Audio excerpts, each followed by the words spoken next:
Bonjour et bienvenue dans cette vidéo où on va vous indiquer les étapes à suivre pour réaliser un projet de conception géométrique routière sur Covalis. La première étape lorsqu'on veut réaliser ce genre de projet, c'est d'avoir un levé topographique. Ce levé topographique, bien entendu, une fois qu'on l'a reçu, il va falloir le traiter ou ainsi dire, il va falloir l'importer sur notre logiciel. Une fois qu'on l'aura importé, on va passer à ce qu'on va appeler le calcul du MNT.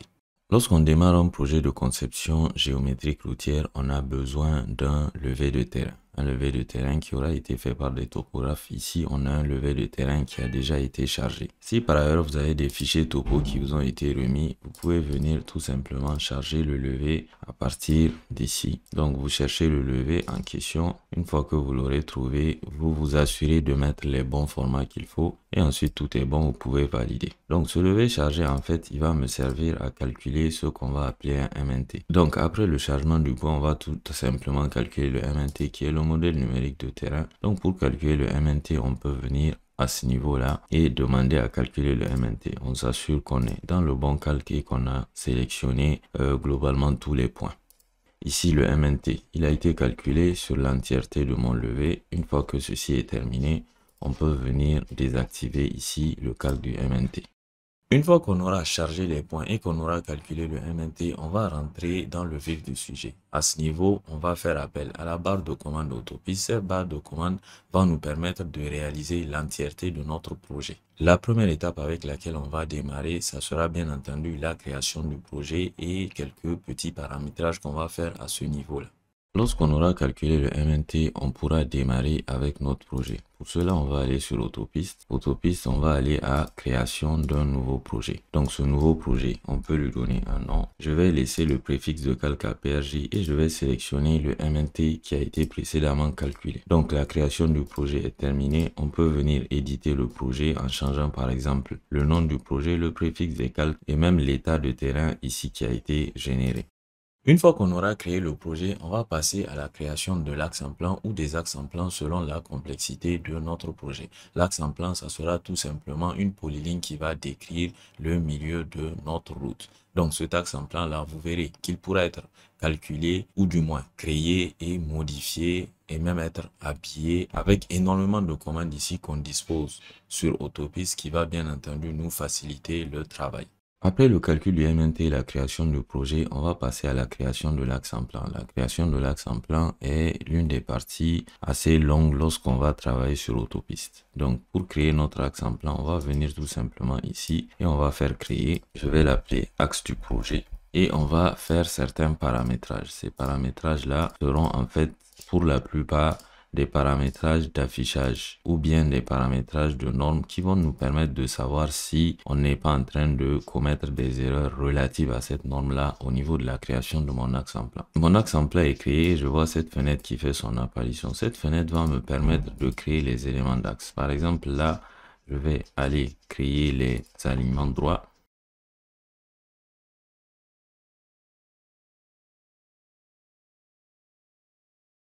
Donc ici, je viens de créer les différents alignements droits de mon axe. Lorsque je vais sélectionner un des alignements droits, vous voyez que tous ces éléments sont en surbrillance. La logique ici, c'est de créer les alignements droits et de venir les raccorder par des éléments, soit de raccordement circulaire ou des cloutoïdes. Donc je vais ici aller raccorder mes alignements droits avec des raccordements circulaires. Donc voilà, donc je vois globalement ici que j'ai raté l'axe. Donc ce que je vais faire, je vais venir tout simplement supprimer un certain nombre d'éléments. Par exemple, je vais supprimer le raccordement circulaire et je vais venir apporter une modification à ce niveau. À ce niveau, ce que je peux faire, c'est par exemple de séparer ces droites-là. Je peux venir ici, je clique sur séparer, je sélectionne mon point et je les sépare.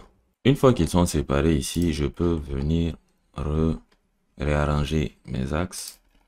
Donc cet axe-là, je peux par exemple l'amener quelque part là. Et je vais le replacer dans l'alignement droit. Donc ceci étant fait, je retourne avec mes raccordements circulaires et je raccorde ce morceau-là. Au niveau de ce morceau, je vois que j'ai un problème de rayon non déversé. Je peux le garder comme ça et le gérer au niveau de mes calculs de devers ou je peux tout simplement le modifier ou du moins le supprimer et le remplacer par une clotoïde. Donc, je supprime cet élément-là et je vais aller créer une clotoïde à ce niveau-là. Voilà, donc on voit qu'avec la clotoïde, on n'a plus ce problème de rayon non déversé. Donc, je vais continuer ici. Je vais faire un morceau d'alignement droit à ce niveau que je vais bien entendu raccorder avec les deux alignements droits qui sont de part et d'autre. Donc ici, j'ai le même problème. Pour le coup, je vais le maintenir.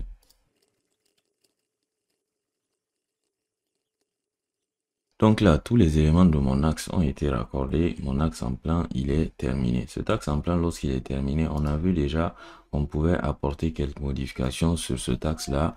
Par exemple, déjà en le sélectionnant et en venant jouer ici sur ces poignées-là. On peut demander d'autres informations sur des points de l'axe et d'autres choses encore lorsqu'on est au niveau de la création de notre axe en plan. Cet axe en plan, bien entendu, en termes de géométrie, on peut aller éditer sa géométrie de façon numérique ici en venant faire varier, par exemple ici, les rayons de ces cercles-là. Une fois qu'on aura terminé de créer notre axe en plan, on peut générer un listing de cet axe en plan, listing qui va me permettre d'avoir tout simplement les éléments caractéristiques de cet axe-là. Après la création de notre axe en plan et sa modification, en tout cas, une fois que l'axe en plan aura été calé, on va passer à ce qu'on va appeler tout simplement les tabulations. Les tabulations, si vous voulez, à ce niveau du jeu, ça sera des tables de valeurs qui va nous réaliser des coupes transversales au niveau desquelles on pourra éventuellement demander des profils en travers projet, des listings de tabulation et qui va aussi nous permettre de calculer nos cubatures. Après la création de notre axe en plan, on va passer à sa tabulation. Donc, les éléments de tabulation vont se trouver ici et on voit à ce niveau qu'on a pas mal de méthodes pour tabuler notre axe. Pour le moment, on va juste se contenter de créer des tabulations au sommet et aux intervalles. Donc, pour l'instant, les largeurs des tabulations, je peux les faire à 25 mètres de part et d'autre de mon projet et je peux valider tout ça. Donc, les tabulations ont été créées. Ces tabulations, ce sont ces éléments que vous voyez qui sont perpendiculaires tout simplement à notre axe en plan. Donc, ces tabulations-là, bien entendu, lorsqu'on les a créées, on peut venir faire quelques paramétrages ici qui sont en fait des paramétrages visuels. On peut venir modifier leur largeur à ce niveau-là et pourquoi pas supprimer quelques-unes des tabulations. Lorsqu'on a terminé avec les créations des tabulations, un peu comme avec les éléments d'axe, on peut venir créer ici un listing qui va nous donner toutes les informations sur nos tabulations. Après avoir réalisé l'axe en plan du projet et après l'avoir tabulé, on va passer à la création de notre ligne rouge. La ligne rouge ou profil en long projet, ça sera tout simplement les altitudes à l'axe de notre projet. Ces altitudes-là seront définies au niveau de notre profil en long terrain naturel. Ce profil en long terrain naturel, comme vous allez le voir par la suite, il n'est pas créé, il est tout simplement généré dès lors qu'on a un axe en plan et un modèle numérique de terrain. Après la création et la gestion de nos tabulations, on va passer à l'étape du profil en long projet. Donc, pour démarrer le profil en long projet, on va d'abord aller générer le profil en long terrain naturel. Ce profil en long là, il est généré, il n'est pas calculé. On va venir ici le paramétrer en fonction tout simplement de notre projet. Ici, je vais laisser les échelles telles quelles et je vais valider et demander le profil en long quelque part ici. Donc, ceci est tout simplement le profil en long terrain naturel, qui est la coupe longitudinale tout au long de l'axe. Donc à ce niveau, on va passer à la création du profil en long projet. Pour créer le profil en long projet, on va faire appel ici à la barre d'outils courbe. Cette barre d'outils courbe va nous donner les commandes qui vont nous permettre de créer notre profil en long. On va démarrer par exemple avec la création de nos alignements droits en s'aidant, pourquoi pas, de cette fenêtre-là. Cette fenêtre, en fait, va me permettre de créer mes droites, mes segments, donc, en fonction de plusieurs variantes. Par exemple, je peux choisir la variante pente-longueur, fixer une valeur de pente, par exemple, de 1% et une longueur horizontale, par exemple, de 1 km. Donc, le point, il va se retrouver ici. Bon, je vais venir faire une pente de 0,6%. Voilà, et je peux par exemple valider mon point à ce niveau-là. Bien entendu, toutes ces méthodes-là, elles sont valables et on va les utiliser en fonction de la situation de notre projet. On peut aussi venir faire notre élément de profil en long de façon graphique comme ça, en allant cliquer à l'intérieur de notre profil en long.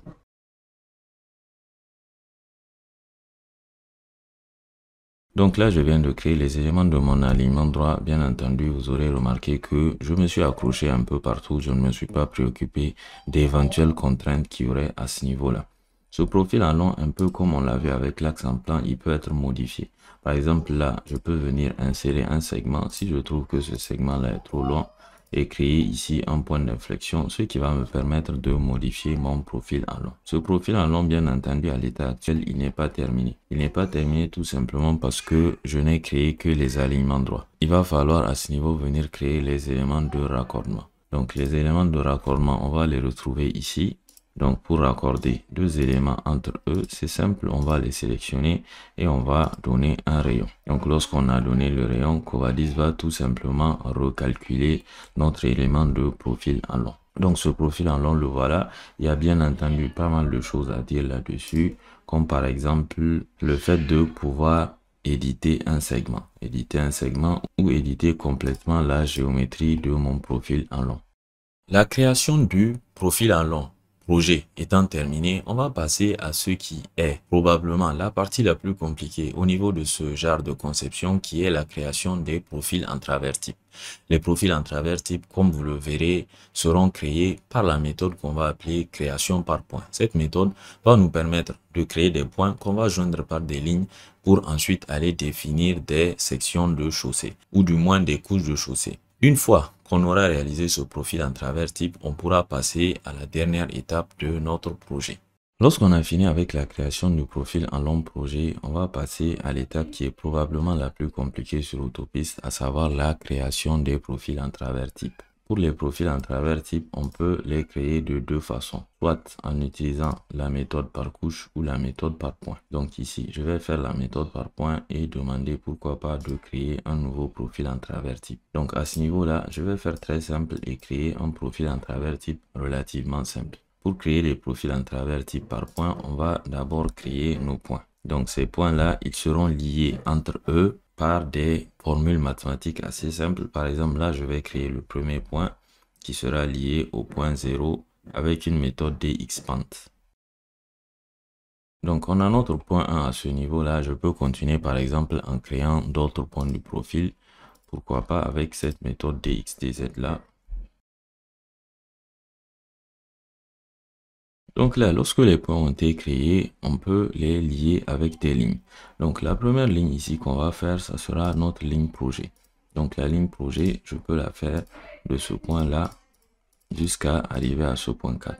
Après la ligne projet, je vais rapidement créer ma ligne fond de forme.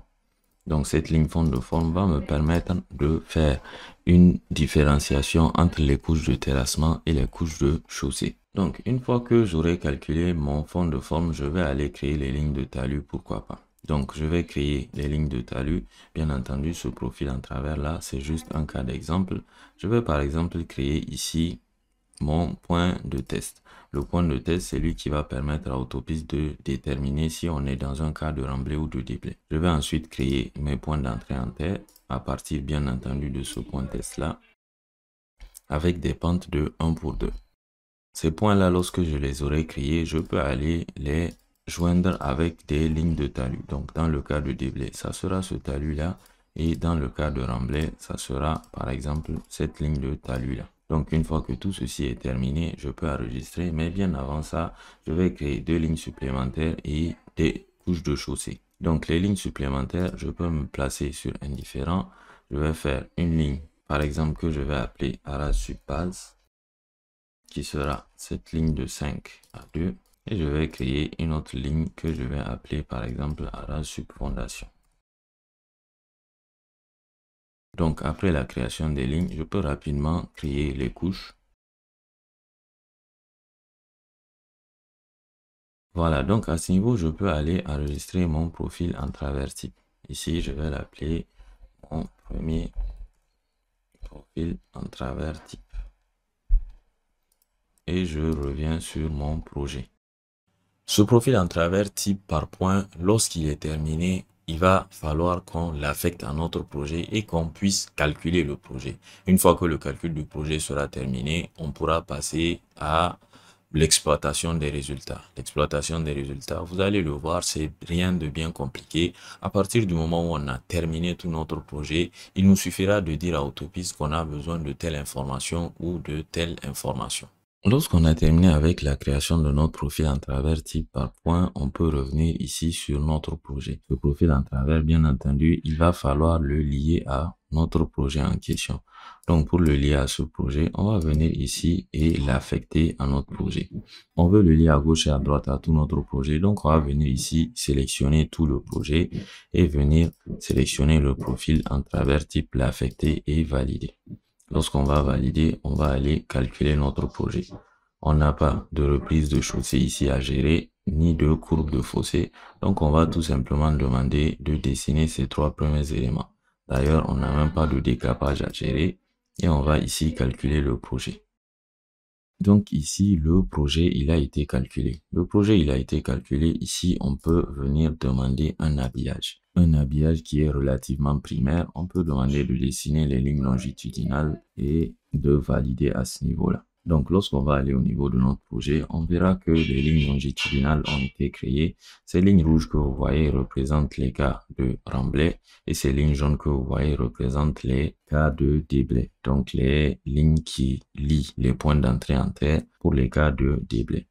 Donc, au niveau de l'exploitation du projet, on aura essentiellement trois choses à couvrir, à savoir les listings, les quantitatifs et les dessins des profils, des différents profils, que ce soit les profils en travers projet et les tracés combinés. Après le calcul du projet, on arrive à la dernière étape qui est l'étape de l'exploitation des résultats. À l'état actuel, le projet a été complètement calculé.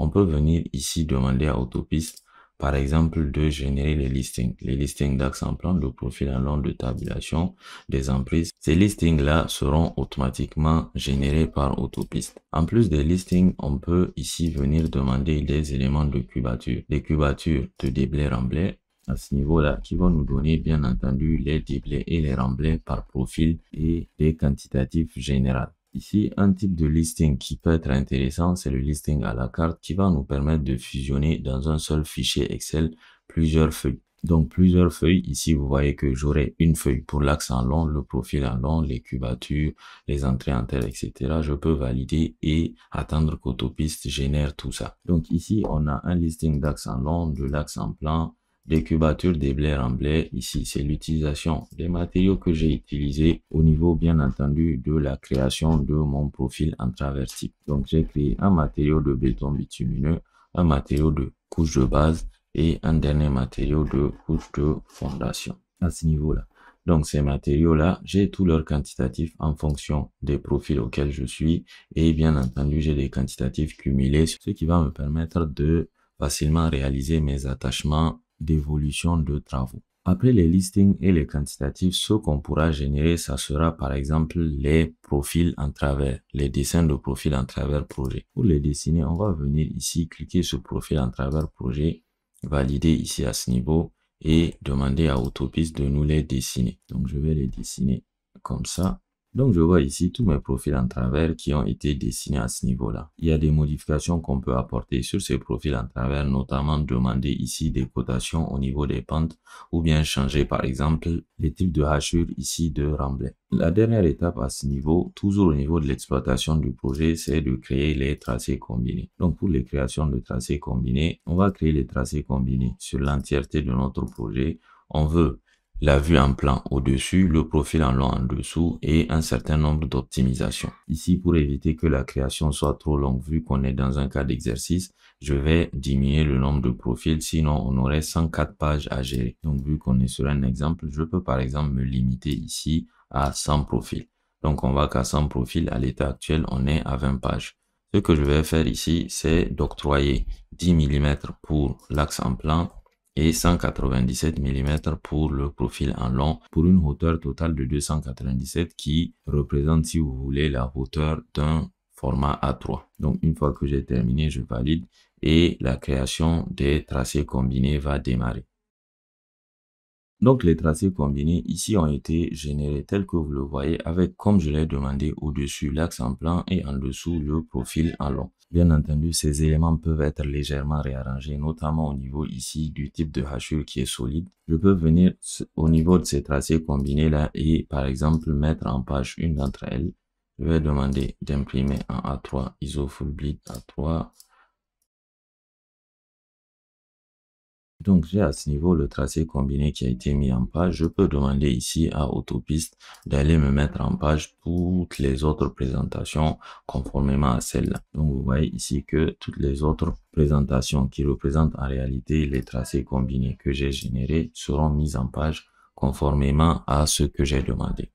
Donc, c'était là les étapes par lesquelles il faut passer pour réaliser une conception géométrique routière sur autopiste. Donc, chargement des points, calcul du MNT, création du projet, création de l'axe en plan, tabulation de l'axe en plan, création du profil en long, création des profils en travers type par point, application de ces profils en travers là à notre projet, calcul du projet et ensuite exploitation des résultats.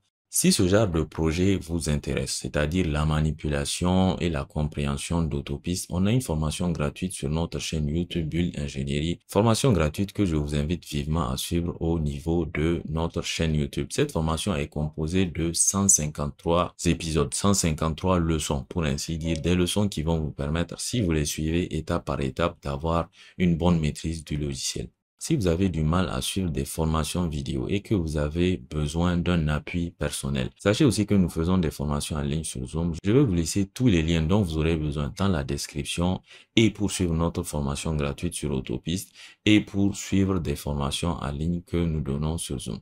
J'espère que la vidéo vous a plu. Si c'est le cas, lâchez-nous un gros pouce bleu et dites-nous en commentaire si vous utilisez déjà Autopiste ou si c'est pas le cas, n'hésitez pas à poser toutes les questions que vous avez autour du sujet. Merci et on se dit à la prochaine sur notre chaîne YouTube Bull Ingénierie.